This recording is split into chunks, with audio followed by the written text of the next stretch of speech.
Hello students, आज हम electronics का ही सेकेंड लेक्चर पढ़ने वाले हैं। प्रीवियस क्लास में मैंने आपको इलेक्ट्रॉनिक्स के एकदम बिल्कुल बेसिक इलेक्ट्रॉनिक्स का डेफिनेशन और उसके बारे में मैंने बेसिक इन्फॉर्मेशन दिया था। आज हम उसी को कंटिन्यू करेंगे। मैंने आपको प्रीवियस लेक्चर में बताया था कि नेक्स्ट लेक्चर में हम फ्री इलेक्ट्रॉन्स के बारे में पढ़ेंगे। तो फ्री इलेक्ट्रॉन्स किसे कहते हैं? बेसिकली जो हमारा आपको मैंने प्रीवियस क्लास में बताया था कि जो वैलेंस इलेक्ट्रॉन है वही रिस्पॉन्सिबल होता है किसके लिए? Electrical and magnetical physical properties के लिए। किसी भी मटेरियल का फिजिकल केमिकल चाहे इलेक्ट्रिकल प्रॉपर्टीज़ जो होते हैं, प्रॉपर्टीज़ जो होंगे वो वैलेंस इलेक्ट्रॉन्स के कारण होते हैं। तो कोई भी ऐसा वैलेंस इलेक्ट्रॉन जिसकी एनर्जी बहुत ज़्यादा हो, और वो मैंने आपको बोला था वो यहाँ अगर न्यूक्लियस है तो इलेक्ट्रॉन्स अपने ऑर्बिटल में है, तो यहाँ न्यूक्लियस से इलेक्ट्रॉन बाउंड होते हैं, उसको बाइंडिंग एनर्जी कहते हैं। अगर आउटर मोस्ट ऑर्बिट में जो इलेक्ट्रॉन्स होते हैं उसको हम वैलेंस इलेक्ट्रॉन्स कहते हैं। तो वैलेंस इलेक्ट्रॉन्स जो है हमारे, अगर इनकी एनर्जी इतनी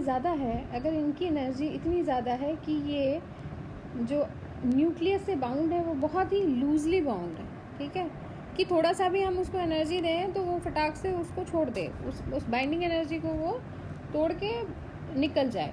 ऐसे इलेक्ट्रॉन्स को हम फ्री इलेक्ट्रॉन्स कहते हैं, ठीक है।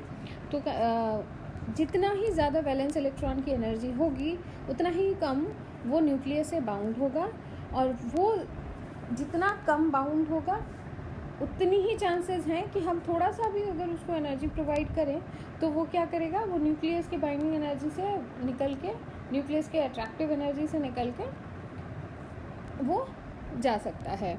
जैसे फोटो इलेक्ट्रिक इफेक्ट में आपने देखा होगा इजेक्शन ऑफ इलेक्ट्रॉन्स होता है, वैसे ही, ठीक है। तो ऐसे बहुत सारे सब्सटेंस हैं जिसमें ये वैलेंस इलेक्ट्रॉन्स के कारण ही हम पता कर पाते हैं कि कौन मेटल है, कौन इंसुलेटर है, या फिर कौन सेमीकंडक्टर है, ठीक है।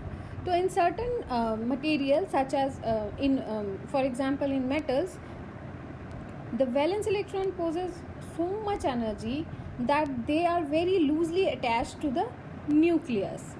These loosely attached valence electron move randomly within the material, and these free electrons are known as these valence electrons are known as free electrons, ठीक है। In metals the valence electron possess so much energy that they are very loosely attached to the nucleus, और ये इतना ज़्यादा loosely attached होता है कि ये बहुत ही रैंडमली मूव कर सकता है। मीन्स इसकी एनर्जी एक तरह से आप देख लो ये बहुत ही लूजली बाउंड है। अगर एग्जाम्पल लेते हैं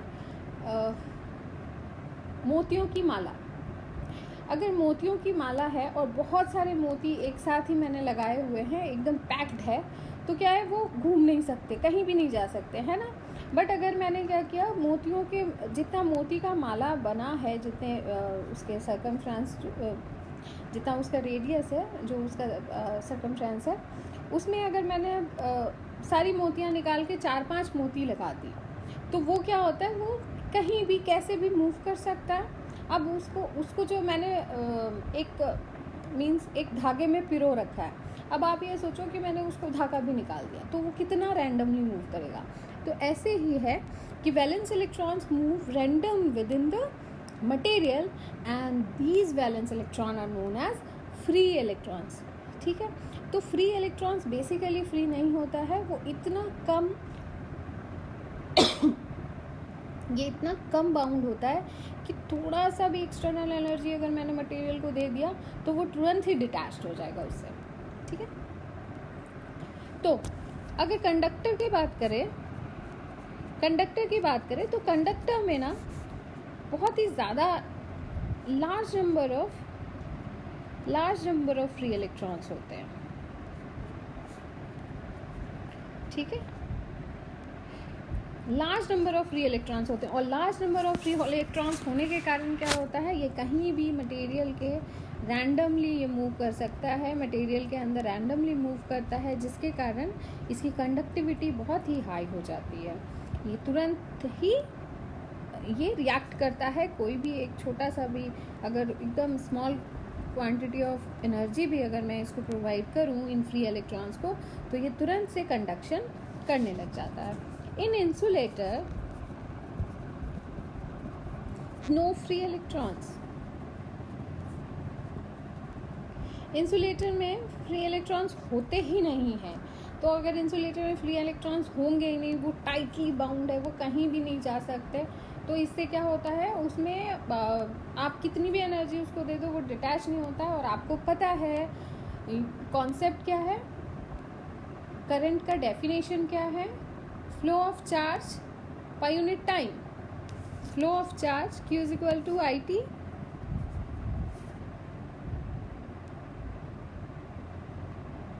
I is equal to Q/T, sorry याद नहीं है, बहुत पहले पढ़ा था। Q is equal to IT और I is equal to Q/T, flow of charge per unit time. तो टाइम के साथ जितना चार्ज मूव करेगा हमें करंट मिलेगा, दैट इज इलेक्ट्रिसिटी मिलेगा। तो हमारे ये जो चार्ज होता है दिस इज फ्री इलेक्ट्रॉन्स। तो अगर हमारे पास फ्री इलेक्ट्रॉन्स ही नहीं है तो वो मूव ही नहीं करेगा, और अगर वो मूव ही नहीं करेगा तो हमें इलेक्ट्रिसिटी नहीं मिलेगा। इसीलिए इस इंसुलेटर को क्या कहते हैं, bad conductor of electricity. Now बात करें सेमीकंडक्टर का।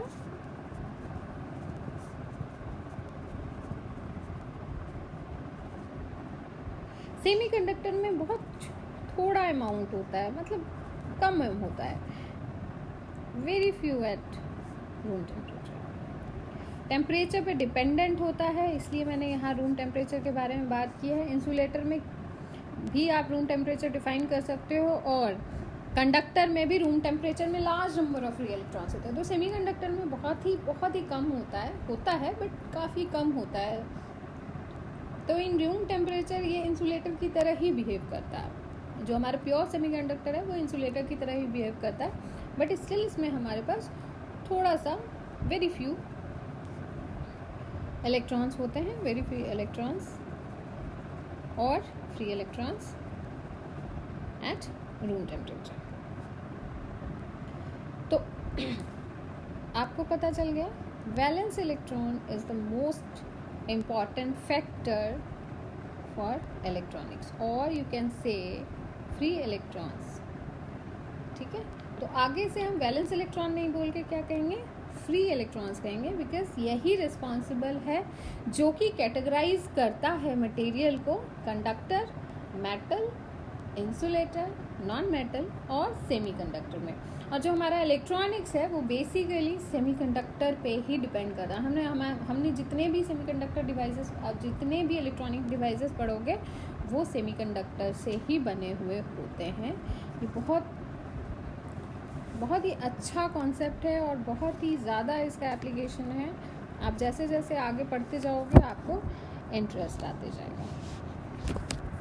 ठीक ना, अब मैं आपको कुछ टर्म्स बताऊंगी, जो टर्म्स आपको बार बार रिपीट होगा जब हम नेटवर्क पढ़ेंगे। आपका पहला जो आप जब सिलेबस खोल के देखोगे तो आपका सबसे पहले जो है वो नेटवर्क थ्योरी है, सर्किट थ्योरी है। तो कुछ चीज़ें आपको पता होनी चाहिए कि इलेक्ट्रॉनिक्स में जो नेटवर्क थ्योरी है, तो बेसिकली आप लोगों ने ये सारी चीज़ें पढ़ी होगी, पर फिर भी मैं इसको रिविज़न करवा देती हूँ आपको। वो तो पहला पॉइंट है हमारा वोल्टेज सोर्स। वोल्टेज सोर्स, तो वोल्टेज सोर्स क्या होता है, वोल्टेज सोर्स होता है device that which produces voltage output continuously. Basically जो आपको वोल्टेज कंटिन्यूसली प्रोवाइड करता है, ठीक है, जो वो उसको वोल्टेज सोर्स कहते हैं। फॉर एग्जांपल जो स्टेबलाइजर्स आपके घर में लगा है वो वोल्टेज सोर्स है। आपने जितने सारे स्टेबलाइजर देखोगे अपने घर में वो वोल्टेज सोर्स है। ठीक है, तो वोल्टेज सोर्स क्या होता है, डिवाइस produces वोल्टेज आउटपुट। कोई एक डिवाइस जो आपको वोल्टेज प्रोवाइड करे कंटिन्यूअसली, रुक के नहीं, कंटिन्यूअसली, उसको कहेंगे हम वोल्टेज सोर्स। ठीक है, उसके बाद इसी में होता है दो तरह के वोल्टेज सोर्स। एक होता है direct voltage source, direct voltage source. अब इसको याद करने का तरीका है, नाम से याद रखा करो। Direct voltage source basically direct current के लिए, डीसी और एसी आपने पढ़ा है डायरेक्ट करंट के लिए। तो जो भी वोल्टेज सोर्स, ऐसा वोल्टेज सोर्स जो कि डायरेक्ट करंट हमें देता है, डायरेक्ट वोल्टेज देता है, उसको हम कहते हैं direct voltage source. For example battery, cells, DC generator, जितने बैटरी हैं आपके फ़ोन में बैटरी है, टॉर्च में बैटरी है, जितने भी बैटरीज हैं वो बेसिकली आपको डीसी देता है, डीवी देता है, डायरेक्ट वोल्टेज सोर्स देता है। तो आप इसका प्रॉपर्टी क्या है? इसकी प्रॉपर्टी है कि ये सेम पोलैरिटी मेंटेन करता है, सेम पोलैरिटी, इनपुट और आउटपुट में सेम पोलैरिटी मेंटेन करता है।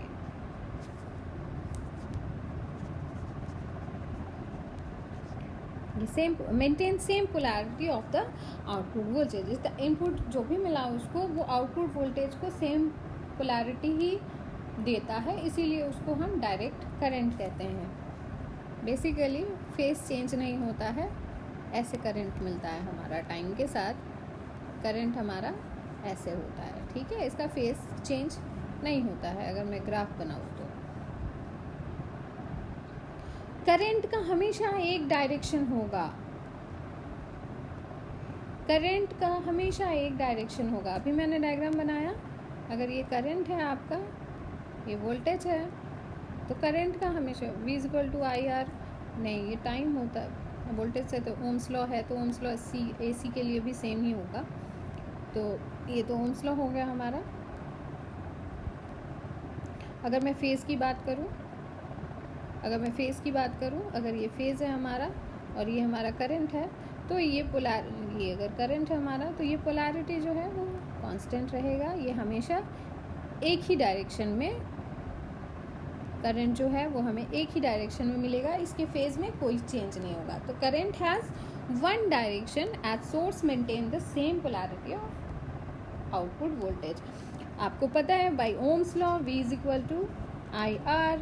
तो वोल्टेज की जो पोलैरिटी, डायरेक्ट वोल्टेज सोर्स जो है वो पोलैरिटी वोल्टेज की कांस्टेंट रखता है। उसी तरह this is your constant and V is proportional to I, famous Ohm's law. तो वोल्टेज की जो पोलैरिटी होगी वही आपके करंट की पोलैरिटी होगी। तो वोल्टेज चूँकि कांस्टेंट पोलैरिटी है, हमेशा एक ही पोलैरिटी रहता है, सेम पोलैरिटी, तो इसी तरह से हमारा करंट का भी पोलैरिटी जो है वो सेम होगा ना। नेक्स्ट है हमारा, नेक्स्ट जो टर्म है वो है हमारा alternating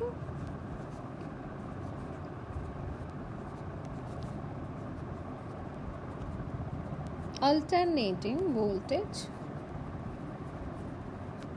source. Alternating voltage source ये बेसिकली अल्टरनेटिंग करंट के लिए देख लो आप, अल्टरनेटिंग वोल्टेज प्रोड्यूस करता है, produces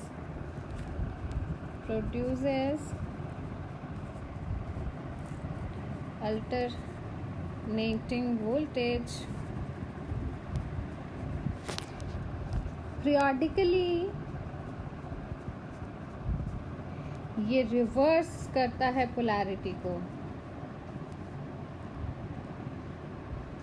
reverses the polarity of the output voltage। आपको पता है अल्टरनेटिंग करंट का साइन वेव, हम लोग बहुत बार आप लोगों ने अल्टरनेटिंग करंट बनाया होगा 9th-10th क्लास में, omega T and this is I। ठीक है, तो अल्टरनेटिंग करंट बेसिकली क्या करता है, पीरियोडिक होता है, और पीरियोडिकली ये क्या करता है, ये अपना फेस चेंज कर रहा है। देख रहे हो आप, positive then negative, half cycle फिर से positive, then half cycle negative, फिर पॉजिटिव। ठीक है, और उसी तरह सेम जैसे आपने देखा था V is proportional to I। तो अगर वोल्टेज की पोलैरिटी चेंज हो रही है तो हमारे करंट की भी पोलैरिटी चेंज होगी। दस करंट periodically रिवर्स इन डायरेक्शन। और जो AC voltage means alternating voltage के कारण जो करंट प्रोड्यूस होता है उसको हम अल्टरनेटिंग करंट कहते हैं। और जो डायरेक्ट वोल्टेज सोर्स के कारण करंट प्रोड्यूस होगा उसको हम कहेंगे डायरेक्ट करंट।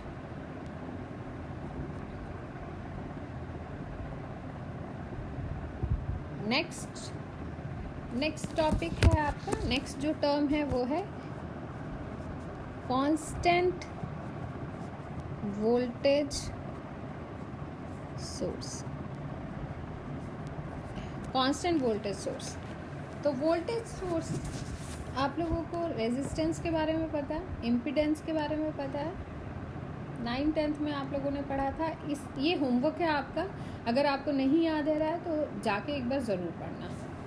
तो हमारे पास जितने भी वोल्टेज सोर्स होते हैं उसमें कुछ ना कुछ इंटरनल रेजिस्टेंस होता है, बिना रेजिस्टेंस के नहीं हो सकता है। ओम्स लॉ, रेजिस्टेंस 0 कभी नहीं होगा। अगर रेजिस्टेंस 0 होगा तो आप मुझे बताओगे कि अगर किसी भी कंडीशन में रेजिस्टेंस 0 होगा तो उसके ओम्स लॉ पे क्या इफेक्ट पड़ेगा। तो हमारे पास जितने भी वोल्टेज सोर्स हैं उसमें कुछ ना कुछ रेजिस्टेंस होता है। तो जब भी हम कोई सर्किट बनाते हैं, जब भी हमारा कोई इलेक्ट्रॉनिक सर्किट बनाते हैं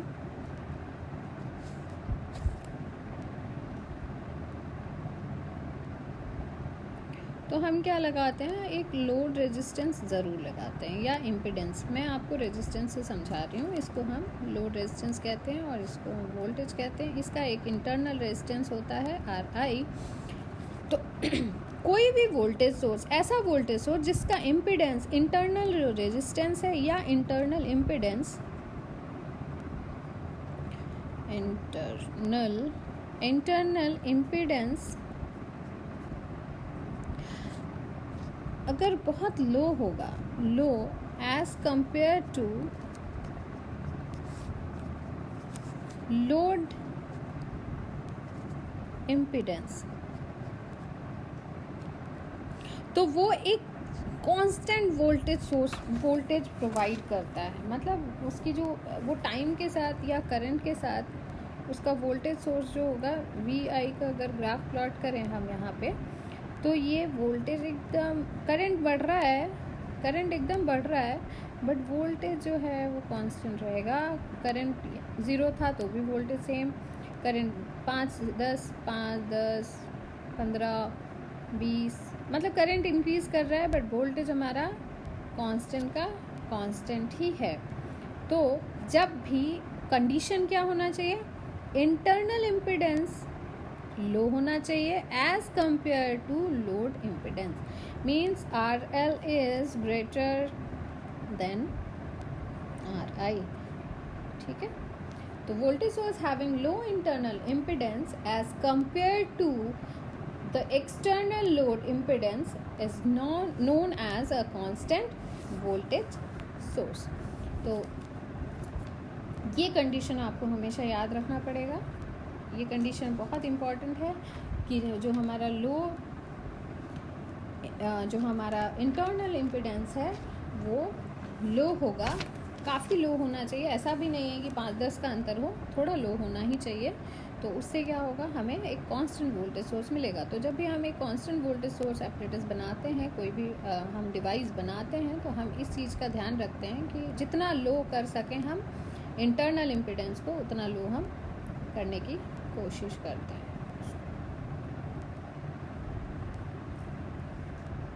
अच्छा हाँ, मैंने आपको वो नहीं बताया, सिंबल है जो हमारा कांस्टेंट वोल्टेज सोर्स का जो सिंबल है वो है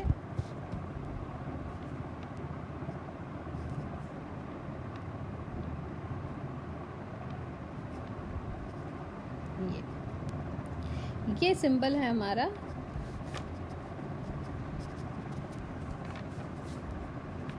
कांस्टेंट वोल्टेज सोर्स। ठीक है, ये हमारा कांस्टेंट वोल्टेज सोर्स का सिंबल है। आज और ये सिंबल याद रखना, ये सिंबल आप रेक्टिफायर पढ़ोगे, एम्पलीफायर पढ़ोगे, ट्रांजिस्टर पढ़ोगे, आपको बार बार ये सिंबल दिखेगा। आपको जो भी हम सर्किट डायग्राम बनाएंगे ये सिंबल दिखेगा। तो आगे से ध्यान रखना कि जब भी ये सिंबल बने इसका मतलब है कि यहाँ क्या लगा हुआ है, यहाँ लगा हुआ है एक कांस्टेंट वोल्टेज सोर्स। ना लास्ट जो टर्म है जो मेरे को आपको बताना है वो है constant current source. Constant current source. पहले मैं आपको सिंबल बता देती हूँ वरना मैं भूल जाऊंगी।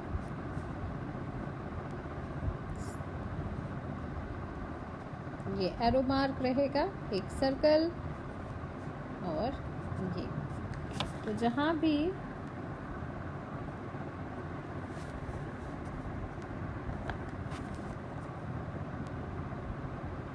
भी ऐसा रहे तो उसको हम कहेंगे ये सिंबल है। तो इसमें क्या होता है, ग्राफ अगर प्लॉट करें तो वोल्टेज कितना भी बढ़ा दो करंट हमेशा कांस्टेंट रहेगा। वोल्टेज कितना भी बढ़ा दो करंट हमेशा कांस्टेंट रहेगा। 0 पे भी करंट सेम, 1 पे भी, 2 पे भी, 3 पे भी, तो वोल्टेज कितना भी बढ़ा दो करंट सेम रहेगा। अब आपने कांस्टेंट वोल्टेज सोर्स का जस्ट उल्टा कर देना है केस। मीन्स वहाँ पे क्या था, वहाँ पे हमारा इंटरनल रेजिस्टेंस, इंटरनल इम्पिडेंस जो था वो लो था और हमारा जो लोड इम्पिडेंस था वो बहुत ही हाई था। बट यहाँ पे क्या हो जाएगा, यहाँ पे होगा इंटरनल इम्पिडेंस हाई होना चाहिए, high internal incident impedance and low load resistance. और रेजिस्टेंस के अच्छा होगा, रेजिस्टेंस ना लिख के इम्पिडेंस ही लिखूँ मैं।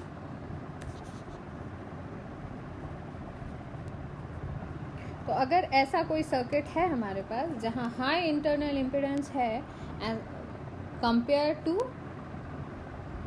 एक्सटर्नल लोड इम्पिडेंस, तो ऐसे जो सर्किट होंगे, ऐसे जो वोल्टेज सोर्स होंगे उसको हम क्या कहेंगे, कांस्टेंट करंट सोर्स। ठीक है, तो voltage source that has a very high internal impedance as compare with external load impedance is known as constant current source. तो आज के लिए इतना ही। नेक्स्ट क्लास में मैं आपको कन्वर्जन बताऊंगी। ये है नहीं आपके सिलेबस पे, पर मैं चाहती हूँ कि आप इसको भी थोड़ा सा जल्दी से मैं इसको थोड़ा सा आप लोगों को बता दूंगी ताकि बाद में फिर आप लोगों को प्रॉब्लम ना हो।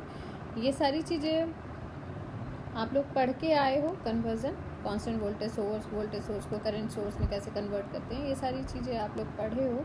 बट फिर भी मैं चाहूँगी चूँकि आप इलेक्ट्रॉनिक्स पढ़ रहे हो तो आपको ये चीज़ें पता होनी चाहिए कि ये क्या है। तो अगले क्लास में मैं थोड़े छोटे टॉपिक कवर करूँगी जिसमें हम देखेंगे कि वोल्टेज सोर्स को कैसे conversion of voltage source, conversion of current source, and उसके बाद हम सर्किट थ्योरी पढ़ेंगे, superposition theorem, Thevenin's theorem, Norton's theorem, maximum power transfer theorem, ये सारी चीज़ें पढ़ेंगे। आज के लिए इतना ही। ओके,